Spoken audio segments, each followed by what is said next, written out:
Alright, over on the left-hand side, we've got UrbaneOlive, and over on the right, Meek.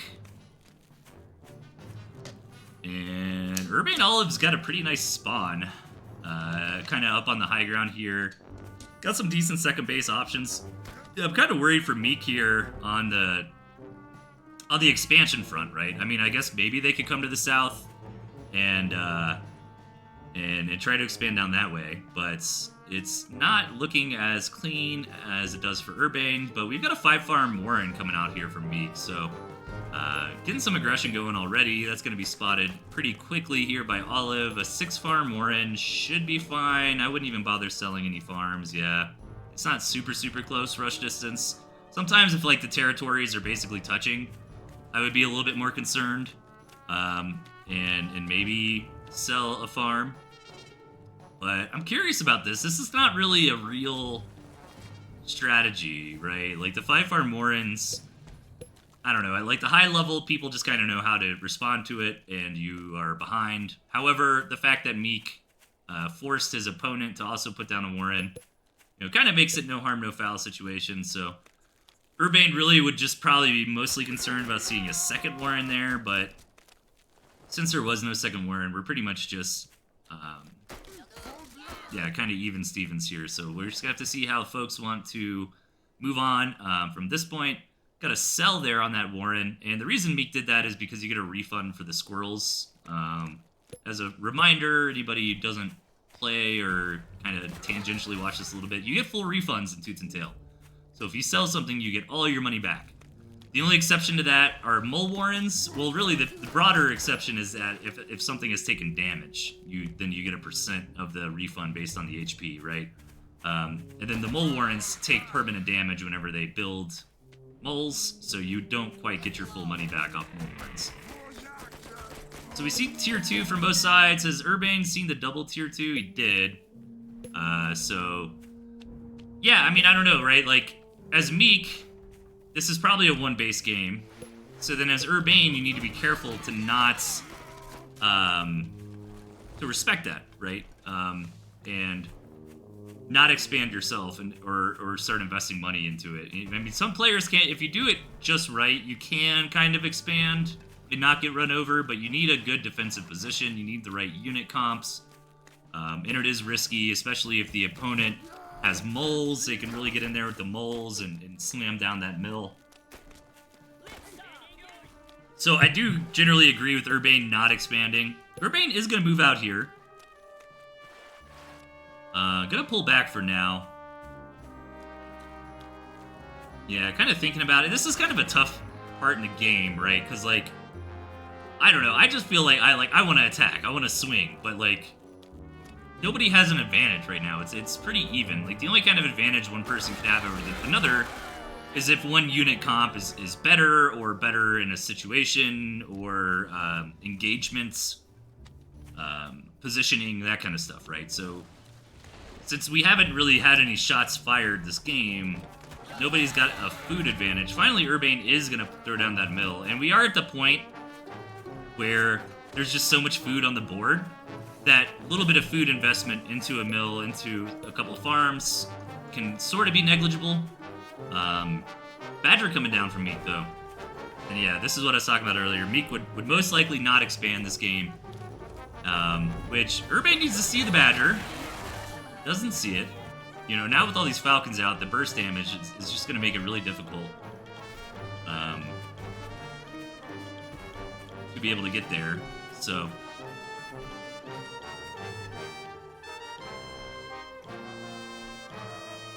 let me see. Urbane should know, right?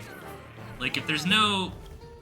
It's a pretty simple if-else statement here. If they're not making a mill, then they probably have a tier 3. I mean, the only exception to that would be if he's just saw, like, a crazy amount of tier 2.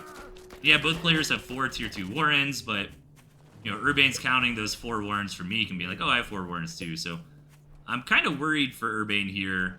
The Badger's on the way already, and this is going to be the classic frustrating Tooth and Tail loss, is what it's looking like it's going to build up to. I mean, the snakes are going to make a big difference. What I mean by that is, like, Meek is gonna attack when the Badger is, like, almost ready from Urbane. You know? So that's unfortunate. But let's see. Okay, Urbane finally sees it. And it's probably, I mean, it knows that it's ahead of his. So what's the response gonna be? I don't know, like, you've seen the skunk, like, do you just try to rail out more, like, you gotta let the Badger be paid for. That's what he's doing. I just, like, I don't know. Is somebody better than me in chat? I mean, would you sell your Badger and just try to rail a bunch of tier 1? Because there's, like, this is what I was talking about earlier, right? Like, Meek's gonna get here right when Urbane's Badger's, like, almost ready. So I feel like maybe you sell your own Badger, try to just get more boots on the ground as fast as possible. Or you gotta, like, try to run around and buy time somehow. Meek's gonna come in. And Meek, I don't think, has been scouting very much. So Meek doesn't see the Badger from their opponent.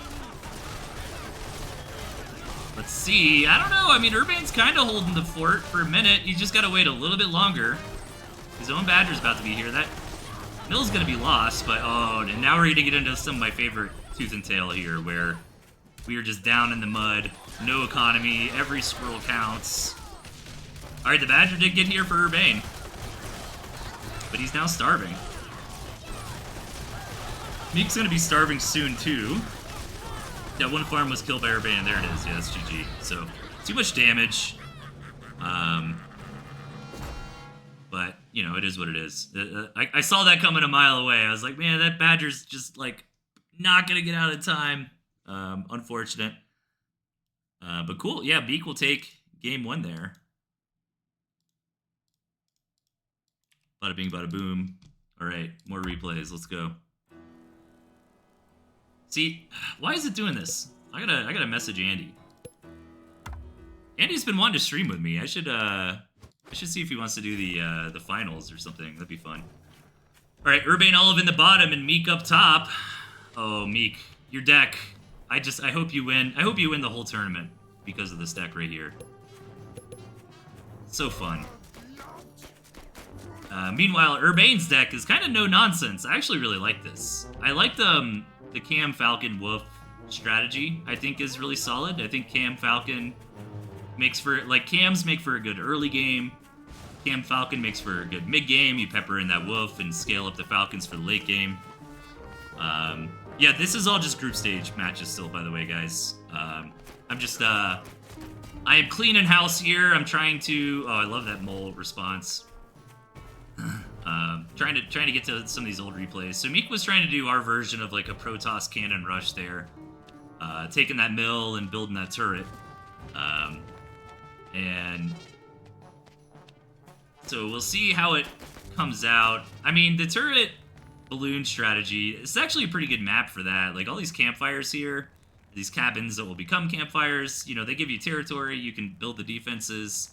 Love to see people try to pull this playstyle off. It's very no, coin flippy is not the right term. It's very swingy, I guess. Like, it can be super powerful and abusive, or it could just feel like lol, what are you doing? Like, ferrets are bad, you know? But if I'm not mistaken, I think I think folks have been doing this a little bit more this tournament, right? It's kind of ferret strategy. I don't know, what units are, like, just objectively bad right now? It doesn't really seem like there's a lot. I mean, we've had metas where it's like, oh, why would you do this or that? Maybe, like, artillery cannon and owls feel bad. Tatanka says wire. I don't know, QQ schooled on me with wires a couple times, and maybe that's just QQ. Yeah, like, most units seem good. Are owls bad? Owls feel like they're bad to me. Because owls need, like, a big fat late game, right? And I don't think modern Tooth and Tail really gets there anymore. Like 3, 4, 5 bases. You know, and if you're gonna build a tier 3, like, you don't want it to be the owl. Like, everything else is gonna be a lot more powerful. right as it comes out. So the balloon's here, which is going to allow Meek to... Meek to macro up. Oh, I love... Oh, Meek! Meek, what are we doing?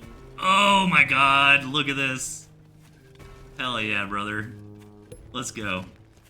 But this is the reason why defenses are quote-unquote bad, right? Because it's like, oh, you build a balloon so you can macro up. I can just macro up without a balloon now, right? But Meek trying to pull the rug out from Urbane here with all these lizards. And Urbane really hasn't got back into Scout. Oh, he's coming in for an attack. Oh, he didn't see? Did he see? I don't think he saw. I don't think he knows. He's like, all right, I mean, what's his plan gonna be for the balloon? And then all the lizards are here. Let's go. Oh, that was so cool. You're so cool, Meek. All right, that's game, right?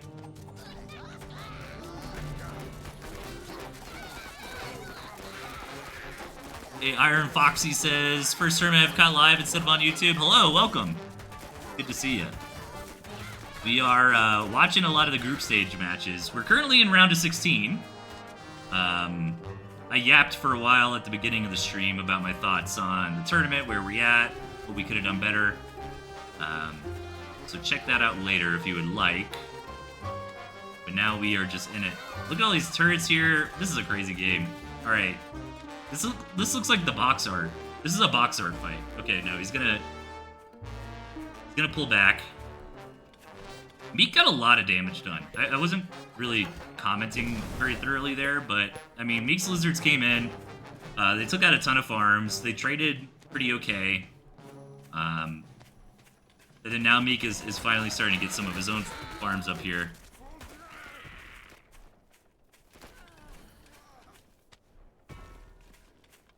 All right, we got a game on our hands. I might fast forward. I'm gonna fast forward a little bit during lulls today, guys.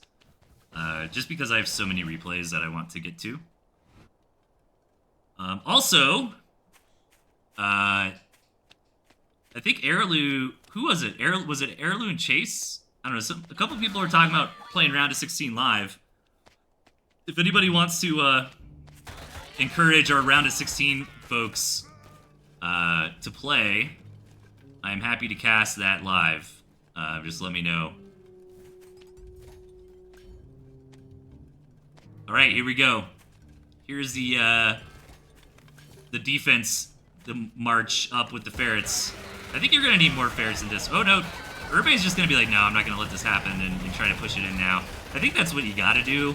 Dang, dude, turrets are actually really good. Like MGs for 60 food and like it's 10 seconds to build, right? Like they're kind of crazy. Cool. All right.